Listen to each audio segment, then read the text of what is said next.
happens to the people, you know, that this happens to. Well, I don't think it's almost as if the whole media just forgets them altogether. Well, they push for unemployment insurance extensions.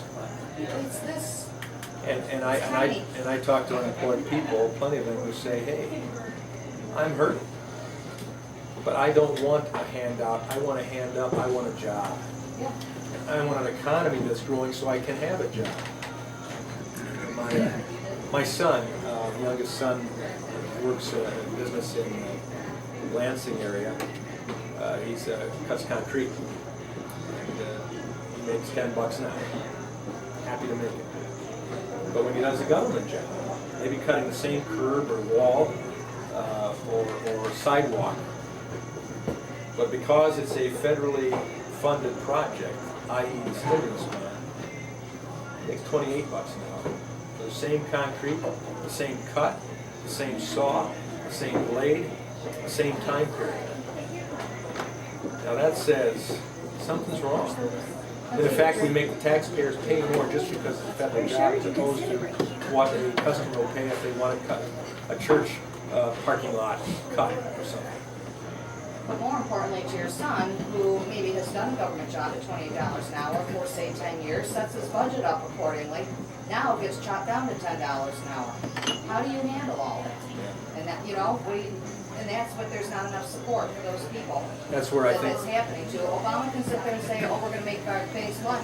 These people aren't getting approved for loans because of it. So what good does it do to, you know, banks have money to lend, the people can't get a loan. You know, I mean, I don't know, but people are not like their Social Security check cut and only getting 25% of it. And that's actually what's happened to many people that have been put out of the workforce. They're only making 25% of what they used to. well, even on top of that, Cannot do it. even on top of that, you talk to a lot of small business people who've had to cut 25, 30% or more out of their business budget. And I've talked to plenty of small business people who haven't taken a salary, haven't taken a wage for months already. And that's why the foreclosures. And you add all that together. Whereas, I think the only answer to that is building an economy. How do you build an economy? You free up the private sector to build that economy. You free up the private sector to take risk, to succeed, and not slap them for succeeding. It's interesting hearing politicians like Mark Schauer, who called people that were given tax breaks under the Bush tax cuts just a couple months ago fat cats. Now today, I hear him on the telephone saying in front of people that he doesn't support doing away with the Bush tax cuts. He supports extending it.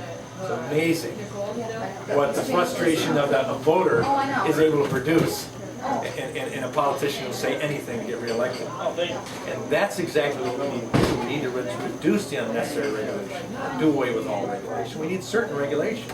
Do away with the unnecessary taxation. Continue the encouragements for businesses to succeed and ultimately then expand and give more jobs. The best way to afford health care is what? To have a job. You need to get money back into people's hands because what's happened, go back to the timeline of the Depression. This is very similar.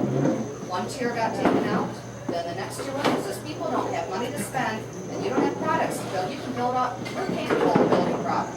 But if you can't be moved out the door and sold to somebody, what good is it? So, and that's, so you lay off a sector of people. Now they don't have money. They're not spending. The next tier goes down. Now they're not spending. And it's round and round. And it took till World War II to pull this country out of that depression. Well, that's why now is it going to take a war to get us out of here, to get manufacturing base and people back to work with money to spend and get products built and sold? Sadly, we even have war going on. And yet because of the government not using the opportunity to say, hey, we're all going to take cuts, including the government sector. We're all going to do what's necessary to achieve the success that will ultimately satisfy us. They're doing the things that will bring us into a double-dip recession. Would they like to have 75% of their income just gone? For almost 2 years. You notice AFSCME is able to spend $750,000 in the last 3 weeks to attack me on TVX. $750,000 from AFSCME union members. Taxpayer-funded jobs, union members.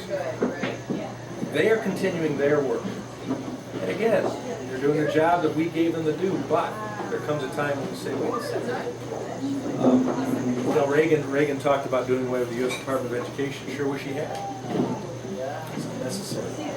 There are other departments in the federal government that we could do away with and do just fine with our state in control and our local communities and individual citizens making the decisions on how resources will be used. Not on turtle fences, not on studies of the mating habits, the sexual habits of the fruit fly, not on bridges to nowhere. Most certainly. And the redundancies that go on in place as well. So I think the American public have awakened. There's a lot of common sense out there, but the thing is, you get it from the common sense kitchen table to the committee hearing room and the floor of the House and Senate for a vote. Mandates that we're going to have to be resolved in our efforts to change the rules.